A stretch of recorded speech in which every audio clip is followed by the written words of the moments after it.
I know age-related macular degeneration is your real thing. I don't know if you want to make any comments about that or anything else that we might have skipped that would be important.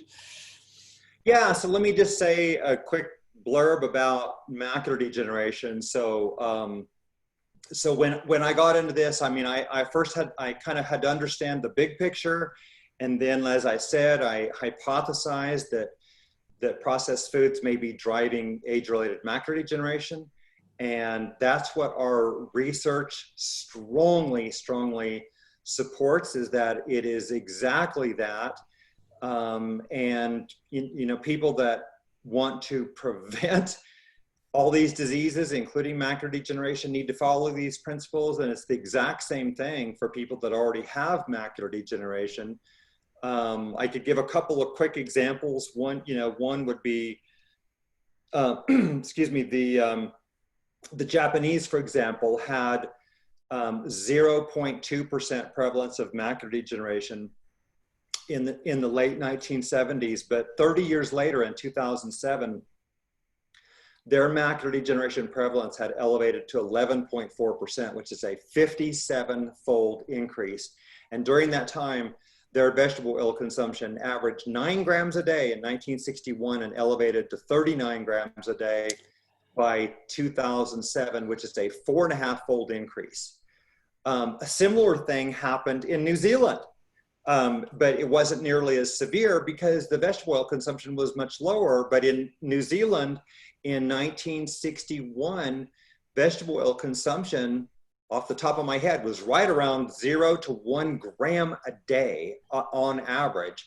And macular degeneration prevalence in, I think it was 1969, was 1.3%. Now, vegetable oils and processed foods were going up by that point. But anyway, it was 1.3%. And then by 2014, essentially about 45 years later, macular degeneration prevalence was 10.3%.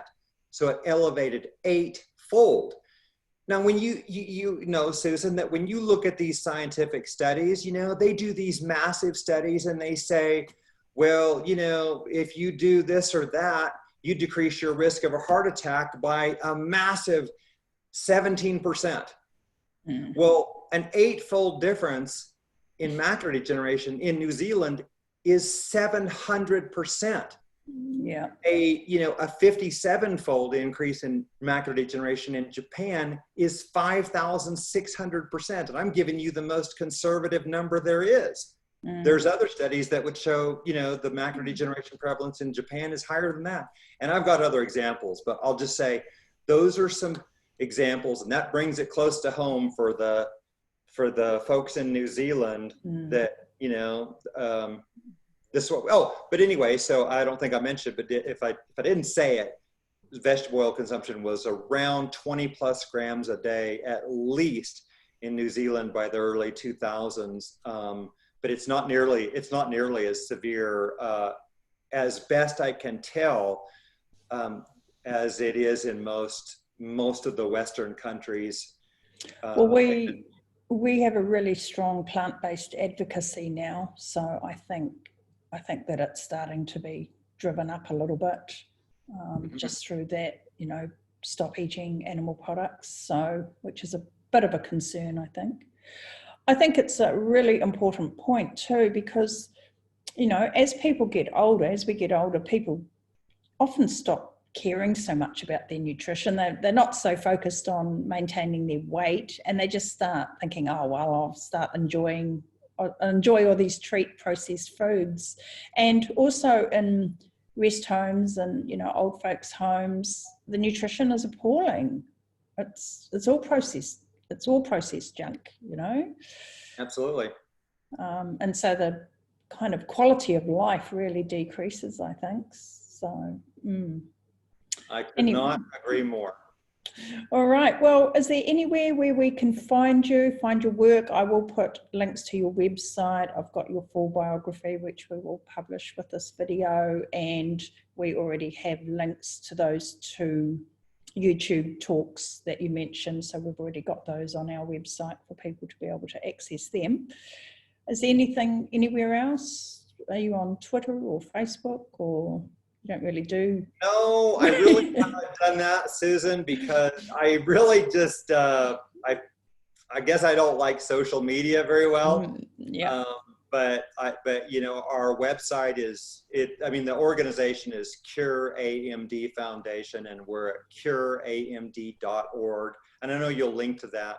I do have a book that you can link to it from there, but the book, which is about macular degeneration, it's on, it's at, you know, Barnes and Noble, Amazon, it's at many retailers online. Any of the proceeds from the sales of those go to support the foundation.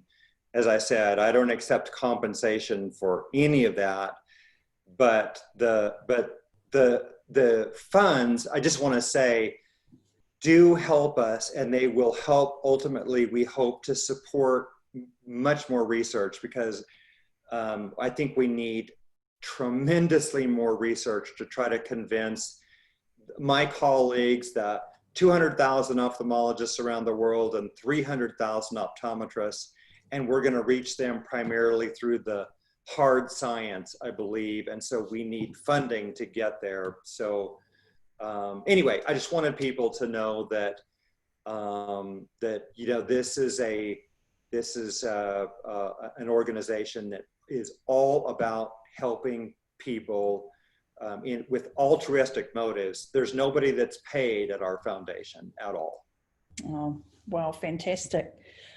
Well, thank you so much. I'm so glad you responded to my social media contact, because I couldn't find how to get in touch with you anywhere. So I really appreciate you actually coming back to me.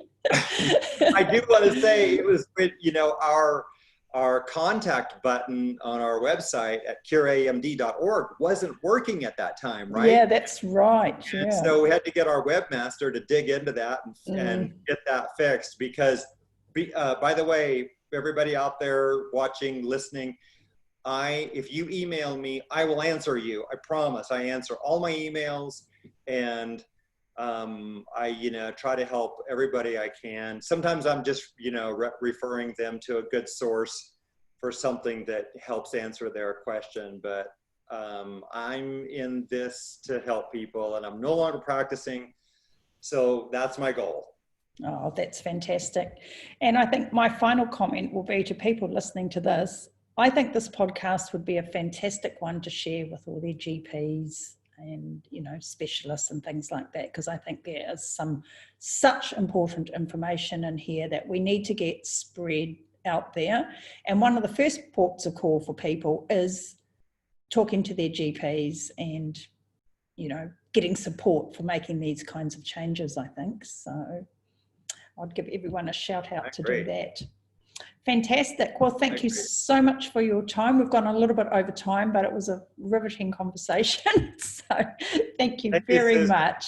I enjoyed it. It's an honor and a pleasure. Thank you. Oh, it's an honor for me too. Thank you so much. Thank you.